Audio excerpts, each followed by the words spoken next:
Hello, hello, and welcome back to Retrieving Sanity with your podcast host Keegan. And this is your podcast for all mental health, addiction, recovery issues, and topics. And we have a special guest. It was almost a full blown interview, but we have technical difficulties. So we're going to postpone the full interview for hopefully next week as Lorenzo Prieto he gets everything set up to where we can make sure his story is broadcasted out on local TV and some local radio stations because his story is amazing and deserves to be heard. Lorenzo came into the TikTok stream that I had open, just holding space for people. And he came in, shared a good part of his story. And I was like, dude, let's get you on the show so that we can share your story of overcoming trials, tribulations, and honestly garnering hope and spreading hope wherever he goes. So that's kind of the thing, right? Is that we Yes, just sir. we were excited for this, and then I could Oh hardly yeah. hear you, and now we got this weird Um, ringing going on. Uh, yeah, things but are going on. The technical part with the Bluetooth connection and everything makes everything a whole lot more difficult. So it's just me going out, getting a laptop charger and a cord for me to be able to connect my microphone, and I'll be all set. Deeply want to say I apologize for the delay and having this podcast having to be postponed. But I am genuinely excited to share this story with you guys and with your fan base and with your radio show. Just if anybody that's willing to listen and take what I have experienced and learn from it and not make the same mistakes that I made yeah, through those times. I really hope that people really, I really embed something into somebody's mind. Sorry, just I'm trying to get the right words out. It's a little difficult, no, but you're fine. Uh, I have that problem all the time whenever I can't think of the right word, and it's like it's right there on the tip of my tongue. Dang it! it's difficult. It is really difficult. But I am Hmm. genuinely excited to get this podcast going. I hope everybody tunes in and listens to the whole thing. I'm gonna go from the first time I went to the hospital, the very first time, to where I am at right here, right now, or where I'm at with the podcast when I'm ready to get it done, where I'm at that time. Yes, sir. And do you got any highlights that you want people to know about so that they have something to look forward to? Honestly, it's a lot about survival, being able to survive. Yeah. Because when you're living out in the streets and you're homeless, whether you're in a car or you're out and like actually in the streets, you have no idea what to expect on what to happen at night, especially with people that are unhinged and that Mm-hmm. are not seeking the help at all. Mm-hmm. So it's kind of learning to also pinpoint and realize who you can actually talk to when you're out there as well. Because at the end of the day, while you're out there, people out there are always looking for some kind of angle, looking to play with your weaknesses and measuring you to see what they can take from you. Mm. Um, and ways on how they can use you to live. And Mm. I'm like, okay, well, trying to get through that, but also, trying to cope with loss. Mm. I don't just live in my car is not my car. My car is my mom's car that she had when she passed away. And that was something that's been really difficult for me. I had night terrors. It was hard to sleep. To I'd go to sleep from 1 o'clock to 2 o'clock in the morning, and I'll wake up at like 4 or 5 in the morning, Mm. and it either be because of a night terror or just because I woke up and I can't go back to sleep. Yeah. The biggest nourishment that has been a big blessing was I do have a cat. Her name is Lucy, Oh. and she lives with me. I've had her since she was 4 months old. She's 9 months now. She turns 10 months. Uh, Actually, no, she just turned 10 months. Mm-hmm. Actually, she just turned 10 months. It completely blew my mind, but she has me and her have like a bond between each other, and I think that bond grew substantially, especially after my cat died on Thanksgiving Mm. um, of 2024. So it sucks. 2022, I had that brain surgery. 2023, mom passes away. 2024, Thanksgiving, my cat passes, and it's like, all right, and through all that, I lost a relationship. I can get into that too. There's no one sided. There's no, I did this. There's no she did this. No, it's a two-sided thing. We both Mm-hmm. messed up. We both take responsibility. So that's something that I can get into as well. But it's just Mm-hmm. managing through all that crisis while still trying to build yourself up from the Mm-hmm. ground because you had no choice. You were Yeah. out. You were put out, and Mm-hmm. the reason being is because yes, there's issues, but it was also my own doing. I Mm-hmm. can't blame anybody else for where I was at but myself because I also had part to take in the actions that were implemented the day that I was thrown out. Mm-hmm. Yeah. So, I was spiraling. I was really in a bad mental state. Um, I do suffer from schizophrenic, bipolar, and depression, anxiety, PTSD. I mean, I saw the love of my life at the age of 19. Like, she was younger. I think she died a month and 5 days before her 18th birthday. The reason why me and her never made it official was Mm-hmm. because I'm not like that. But her parents knew about us. They knew that she had a crush on me. It was more like she had a crush on me. I told her, I said, "Hey, I get it. We were in the same grade, but we need to wait." But we talked a week before. We talked about that, and then a week later, that's when I got the news that she was in the hospital. Mm-hmm. And on July 5th of 2019, I had witnessed and saw her dead body in the hospital, and I saw her lifeless, and it kind of that kind of damaged, and that's something that I want to add in that plays into the whole relationship thing, something that I've never revealed to anybody, not even my mom, when I was implying that I wanted to end things with my fiance. Mm-hmm. But I'm gonna reveal something that nobody understands why I acted the way I acted or did what I did. But Mm-hmm. there's two key components to the reasons of why I did what I did and why I acted the way I acted.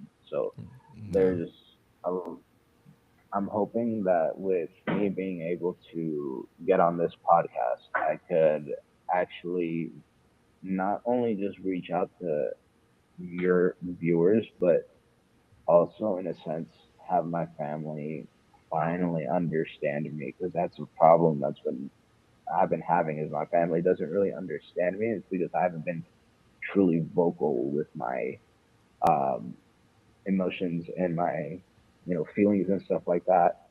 Um, so this is why I'm really excited is because it's to help you out, but it's also to finally have my family hear me and for them to be like, holy cow, like there's more than what he was leading on, what he was saying. There's a lot of things that have like that has happened from the time I was in hospital to where I'm at now. Mm-hmm. So from that time frame to now, that's what I want. I want them to finally like open. I want to finally open their eyes for them to finally understand me. Yeah.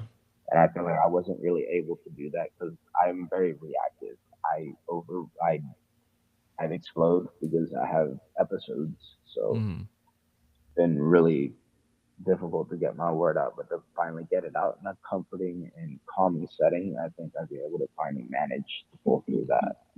Mm-hmm. Yeah. And So it's really important that everyone gets to vocalize their story, express themselves, and have other people understand, especially those closest to them that should be their most really strongest pillars of support, you know? So, exactly. yeah. And that's why I'm glad that you suggested getting your microphone and all that stuff that you have already, and so I was like, yeah, we can actually get this like studio quality for you to make sure that it gets on radio and TV, you know. So, There you go. Yeah. because everyone has a Wow. story and it deserves to be heard, and a lot of people don't know how to reach out to others and say, "Hey, I'm struggling with this. I need help." And so, whenever people hear stories like yours, they're like, "I'm not so alone," you know? No, exactly. It's finding the sense of finally having an understanding and finally having that comforting of people understanding and Mm-hmm. being able to find ways to help you cope through your issues with different antics instead of their own. Mm-hmm. It's Yeah. that's how, and I mean that's one of the biggest things with my brother. There's a big evolution with my brother. He went from very aggressive to the very like compassionate and very um, easier to talk to kind of Yeah. person, and it's a lot better to talk to him now since it's not so chaotic anymore. Yeah. It's chaotic, but not as how it was when I was first homeless. When first homeless, it was bad. Talking Yeah. about having to, it got to the point where like once I got the cat, it was I had $20 left. It was either cat eats or I eat or we get gas. Cat Mm-hmm. ate every time. That's Yeah. how it went. I was hungry a lot, and my brother wanted me to get rid of the cat. And yes, it would have been a really good decision, but I don't give up on animals, especially if I decided to put myself in that position. Then I got to handle the situation.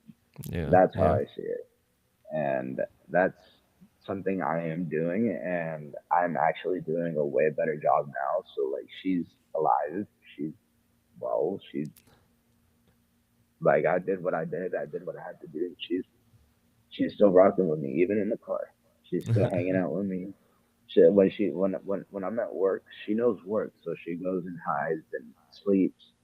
And then once I'm off and I drive off, she gets out. She starts playing. That's awesome. So it's beautiful. So, Yeah. but that's just there's a lot more. Oh yeah, yeah. Mhm. There's always a whole lot more, and I'm just glad that you're ready to open up that door of communication with yourself, with your family, and all of that stuff. And I mean, I'm excited. Like as soon as I heard you on TikTok, I was like, yeah, we're getting you on here, dude. So I, I I know that you're in a library, and it's one of those things that some people are probably like, "Oh, what's going on over there?" Um, so, so I'm glad that we're going to be able to reschedule the full interview because we're going to yeah. be able to like dive into all the rabbit holes that you want to and really explore Oh, everything that went on. Okay. oh yeah, of course. Yeah. Sounds good to me. Let's see. So we did want to keep this real short. So we're getting up to the 15-minute mark. Is there anything you want to leave the Yeah. listeners with real quick?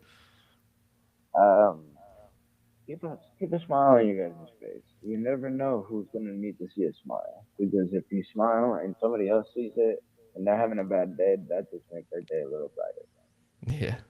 That's how I like to live my life. Yeah. That's awesome. And So I wish more people lived like that too, you know, just a little bit of a smile and just trying to help out the next person.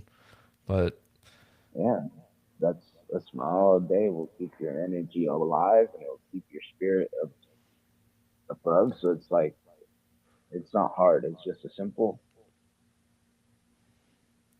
there you simple muscle. go. but Smile. It's a simple muscle. but this was awesome. I really appreciate it. I'm Yeah. genuinely excited. I'm gonna go get those stuff here in a little bit. Okay. See if I can. Um, yeah. So just so the audience is aware and everything, we both got rose tattoos on our hands. Yeah, So, yeah. There you go.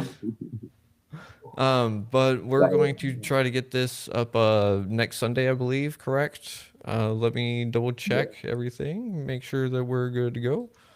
Um, I didn't want to say something and then like be like, all right, yeah, and then be like, oh wait, no. Yeah, next Sunday we're good. We'll set up a time for sure. Once we do our test Perfect. broadcast, we'll do another test call before to make sure everything's good to go, and then Sounds uh, good. sweet. So I'm going to go ahead Alrighty. and hit stop for the audience and everyone out there. Thank you for checking out Lorenzo Prieto. Did I say that correct? Yes, sir. Sweet. So thanks uh, for swinging by, Lorenzo, and audience. Thank you for listening to the prelude to the story because it's going to get awesome. It's going to get a little scary, and Lorenzo's going to show you how to get out of some really dark spaces. So, Lorenzo, thank you for showing up. Thank you for offering to make the like recording area a little bit better. I really want to get you on fully and do your story justice. So I want yeah, to be able to just exemplify it. You know, you're doing really well for yourself, on all things. definitely. So I appreciate that. Thank yeah, you. No, yeah. definitely. I'll make sure that the next time I'm a lot more prepared, and we'll make sure to get this all set up and everything. Hey, it happens, man. Life is life, and whenever life lifes, it lifes. Yeah, So exactly. Oh, this is awesome, man. I really appreciate you having me on. I do have to get going. I have to get a new charger. This phone is all right. this charger is broken. Here, look at that. I kind of messed Oof. it up. Oh Yeah, no. Damn. All right. that happened. Yeah. Don't want to kill your battery. So make sure you get a charger, get everything taken care of, and we'll be in touch through email and stuff. Okay. I got you. You send me an email, or I'll send you an email whenever I got the stuff ready. Okay. We can do both. So, audience, thank y'all again, and I hope y'all have a good rest of y'all's night. Much love. Shalom. Yeah. And That was then. awesome.